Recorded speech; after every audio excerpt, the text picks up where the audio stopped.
राधे राधे दोस्तों, कैसे आप सब। दोस्तों, हमारे सनातन धर्म में पूर्णिमा तिथि का महत्व सबसे अधिक बताया जाता है। जी हाँ दोस्तों, जितनी भी पूर्णिमा तिथि का व्रत रखा जाता है वह हर व्रत अपने आप में श्रेष्ठ और एक उत्तम माना जाता है। लेकिन सभी पूर्णिमाओं से सबसे श्रेष्ठ पूर्णिमा का व्रत जो है दोस्तों, माघ पूर्णिमा का व्रत को कहा जाता है। जी हाँ दोस्तों, माघ पूर्णिमा का महत्व हमारे सनातन धर्म में सबसे अधिक बताया जाता है।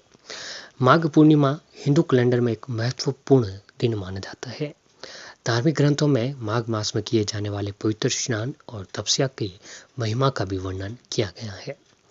ऐसा माना जाता है कि माघ महीने में हर एक दिन दान कार्य करने के लिए विशेष होता है। माघ पूर्णिमा, जिसे माघी पूर्णिमा के नाम से भी जाना जाता है, माह का अंतिम और सबसे महत्वपूर्ण भी दिन माघ पूर्णिमा का दिन होता है।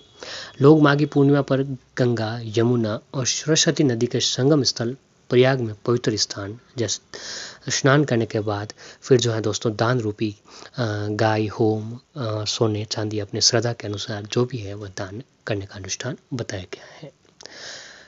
दोस्तों, माघ महीने के दौरान लोग पूरे महीने सुबह गंगा और यमुना नदी में स्नान करते हैं और पौष पूर्णिमा से शुरू होने वाला दैनिक स्नान माघ पूर्णिमा पर समाप्त हो जाता है।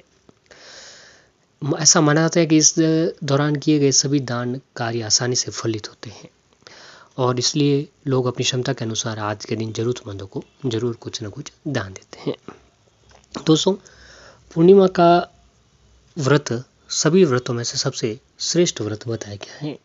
इस दिन पूर्ण निष्ठा, विश्वास और श्रद्धा के साथ अगर व्रत रखा जाए तो भगवान हरि विष्णु और माता लक्ष्मी जी की कृपा हमारे ऊपर बनने लगती है। दोस्तों, इस व्रत माघी पूर्णिमा का महामत्य हमारे सनातन धर्म में इतना अधिक बताया गया है कि इस पूर्णिमा के स्नान को लेकर इतनी मान्यता है कि हमारे जितने भी देवी देवता हैं, वो देवी देवता जो है दोस्तों, स्वर्ग लोक से धरती पर रूप बदलकर गंगा तट पर स्नान करने के लिए आते हैं। तो इतना अधिक महामत्य गंगा स्नान के बारे में बताया गया है। अब दोस्तों, इस दिन जो है कुछ खास उपाय करने से माता लक्ष्मी जी और भगवान हरि विष्णु जी की कृपा बढ़ने लगती है। पूर्णिमा व्रत को किस्मत चमकाने वाला दिन भी कहा जाता है, क्योंकि दोस्तों अगर आपके घर की आर्थिक स्थिति ठीक नहीं है, आप खूब मेहनत करते हैं फिर भी जो है मेहनत का फल नहीं मिल पा रहा है, या फिर घर में जो है दोस्तों खर्चा अधिक है, तो इन सभी समस्याओं का अंत मात्र माघ पूर्णिमा पर किए जाने वाले उपायों से किया जा सकता है। दोस्तों, मात्र माघ पूर्णिमा तिथि के दिन जो है अगर आप 5 रुपये के सिक्के का एक छोटा सा ये उपाय कर लेंगे तो दोस्तों आपके घर की कई सारी परेशानियां खत्म हो जाएगी। आपके ऊपर जो है दोस्तों भगवान हरि विष्णु और माता लक्ष्मी जी की कृपा बनी रहेगी और उनकी कृपा से घर में दिन दूनी और रात चौगुनी आपको तरक्की देखने को मिलेगी। तो इस उपाय को करने के लिए क्या करना चाहिए कि आइए दोस्तों सीधे जानते उस उपाय के ही बारे में। तो दोस्तों, इस उपाय को करने के लिए आपको सबसे पहले जो ज़रूरत पड़ेगी वह है 5 रुपये की सिक्के की। जी हाँ दोस्तों, इस उपाय को करने के लिए आप सबसे पहले एक 5 रुपये का सिक्का ले लें। 5 रुपये का सिक्का लेने के बाद उस सिक्के को लेकर आप अपने घर के मंदिर में चले आए, जहाँ पर आपके सामने भगवान हरि विष्णु और माता लक्ष्मी जी की मूर्ति या फिर तस्वीर अवश्य ही होनी चाहिए। अब दोस्तों, भगवान हरि विष्णु जी के सामने और माता लक्ष्मी जी के सामने एक देसी घी का दीपक जलाएं और एक सुगंधित धूप बत्ती जलाएं। अब दोस्तों, देसी घी का दीपक और सुगंधित धूप बत्ती जला देने के बाद अब एक काम करें कि वो 5 रुपये का सिक्का जो है माता लक्ष्मी जी और भगवान हरि विष्णु जी के चरणों में रख दें। अब माता लक्ष्मी जी के महामंत्र ओम श्रीम श्रीये नमः, ओम श्रीम श्रीये नमः, इस मंत्र का 7 बार जाप करें। इस मंत्र का 7 बार जाप करें और माता लक्ष्मी जी के महामंत्र का जाप करने के बाद भगवान हरि विष्णु जी के महामंत्र का जाप करें। भगवान हरि विष्णु जी का महामंत्र है ओम नमो भगवते वासुदेवाय नमः, ओम नमो भगवते वासुदेवाय नमः। इस मंत्र का आप 7 बार जाप करें। यह मंत्र जो है दोस्तों भगवान विष्णु जी का महामंत्र है, तो इस मंत्र का आप 7 बार जाप करें। अब इस मंत्र का जाप करने के बाद अब एक लाल रंग का रेशमी कपड़ा लें और लाल रंग का रेशमी कपड़ा लेने के बाद उस 5 रुपये के सिक्के को उस लाल रंग के कपड़े में डालकर एक उसकी पोटली बना दीजिए, गांठ ठोकर एक पाव पोटली बना दीजिए। अब दोस्तों, भोग रूपी भगवान हरि विष्णु जी माता लक्ष्मी जी को भोग के रूपी जो है आज के दिन खीर का भोग बनाएं और उसके अंदर केसर और मिश्री डालकर माता रानी को भोग लगाएं। जी हाँ दोस्तों, केसर मिश्री डालें और माता रानी को भोग लगाएं। अब केसर मिश्री डालकर उसके अंदर तुलसी दल का डालकर जो है माँ भगवान हरि विष्णु जी को और माता लक्ष्मी जी को भोग लगाएं और फिर बाकी खीर को परिवार के सभी सदस्यगण जो है आपको ग्रहण करना चाहिए। ये सब करने के बाद उस पोटली को लें जो हमने 5 रुपये का सिक्का डाला था, उसे आपको ले लेना है। अब उसके पोटली को अपने दाहिने हाथ में लेकर आपकी जो भी इच्छा है, जो भी परेशानी है, जिस काम में आपको सफलता नहीं मिल पा रही है, उस काम के बारे में, उसके बारे में जो है दोस्तों आपको बोल देना है।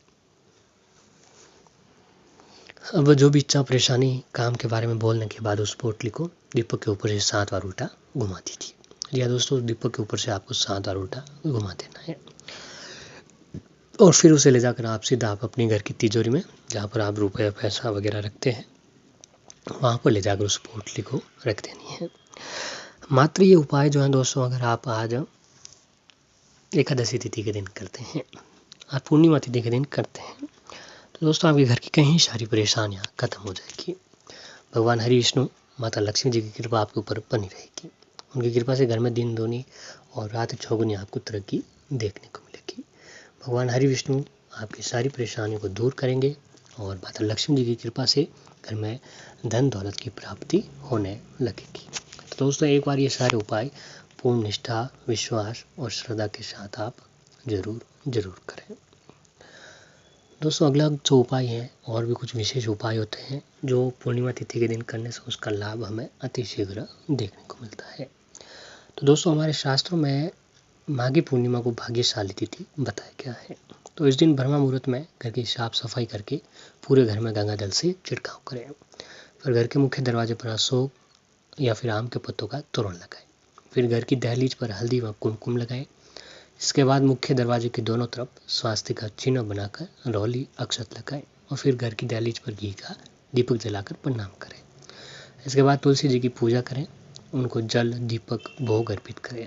ऐसा करने से माता लक्ष्मी जी प्रसन्न होती है और ऐश्वर्य की प्राप्ति होती है। दोस्तों अगला उपाय है कि माघी पूर्णिमा के दिन जप, तप, दान का विशेष महत्व होता है। तो धर्म ग्रंथों के अनुसार इस दिन गरीब एवं जरूरतमंद व्यक्ति को तिल, कंबल, घी, फल, इन सभी चीज़ों का दान करें। इसके साथ ही पूजा में घी का अखंड दीपक जलाएं, उसमें 4 लौंग भी रख दें। ऐसा करने से कभी धन धान्य की कमी नहीं होगी और सकारात्मक ऊर्जा का संचार आपको अपने जीवन में देखने को मिलेगा। तो ये काम भी जरूर करना चाहिए। माघ पूर्णिमा के दिन जो है दोस्तों, आप एक काम करें कि श्रीमद् भगवद गीता, विष्णु सहस्त्र नाम, फिर गजेंद्र मोक्ष का पाठ करना बहुत ही अधिक फलदायी माना जाता है। पुराणों में पूर्णिमा के दिन इन तीनों का पाठ करना बहुत ही अधिक चमत्कारी भी बताया गया है। ऐसा करने से सभी संकट दूर होते हैं, परिवार के सदस्यों की तरक्की होती है, साथ ही घर या आपके आसपास मौजूद नकारात्मक शक्तियाँ नष्ट होती हैं, आपके आसपास सकारात्मक ऊर्जा का संचार होता है, जिससे आपके सभी कार्य बनने लग जाते हैं। अगला उपाय है कि दोस्तों माघी पूर्णिमा के दिन पीपल के वृक्ष में माता लक्ष्मी जी का वास होता है और पीपल के वृक्ष को जो है दोस्तों देव वृक्ष भी कहा जाता है, क्योंकि पीपल में पितरों के साथ साथ सभी देवी देवताओं का निवास स्थान पीपल के वृक्ष में बताया जाता है। तो इसलिए इस दिन सुबह पीपल के पेड़ पर जल चढ़ाएं, घी का दीपक जलाएं, साथ ही कुछ सफ़ेद फूल अर्पित करके भोग लगाएं। ऐसा करने से माता लक्ष्मी जी का आशीर्वाद मिलता है, आरोग्य की भी प्राप्ति होती है। दाम्पत्य जीवन के लिए आप एक काम करें कि माघी पूर्णिमा के दिन चंद्रोदय होने पर कच्चा दूध, चीनी या चावल मिलाकर चंद्रमा को आरती देते। आरती देते समय ओम श्राम श्रीम श्रोम सम सनस्त्रा सम चंद्रमसे नमः मंत्र का जाप करें। ऐसा करने से आर्थिक समस्याओं से मुक्ति मिलती है, नौकरी या व्यवसाय में उन्नति होती है। पति पत्नी के रिश्ते मजबूत बनने के लिए चंद्रोदय के समय जल में गाय को कच्चा दूध मिलाकर एक साथ चंद्रमा को अर्घ्य देने से दाम्पत्य जीवन में मधुरता आती है और उनका रिश्ता जीवन भर अटूट बना रहता है। भगवान श्री कृष्ण जी को भी पूर्णिमा तिथि बहुत ही प्रिय होती है, तो श्री कृष्ण जी को चंद्रमा को सफ़ेद फूल जैसे गुलाब, चमेली, कमुंदनी अर्पित करें। इसके साथ ही सफ़ेद मोती, सफ़ेद फल, सफ़ेद वस्त्र, चावल, सफ़ेद मिठाई जैसे खीर और नारियल की मिठाई आदि भी अर्पित करें। ऐसा करने से भगवान श्री कृष्ण जी की कृपा प्राप्त होती है और कुंडली में चंद्रमा की स्थिति मजबूत होती है, जिससे मानसिक शांति और तरक्की मिलती है। तो दोस्तों ये सारे उपाय आप पूर्णिमा तिथि के जरूर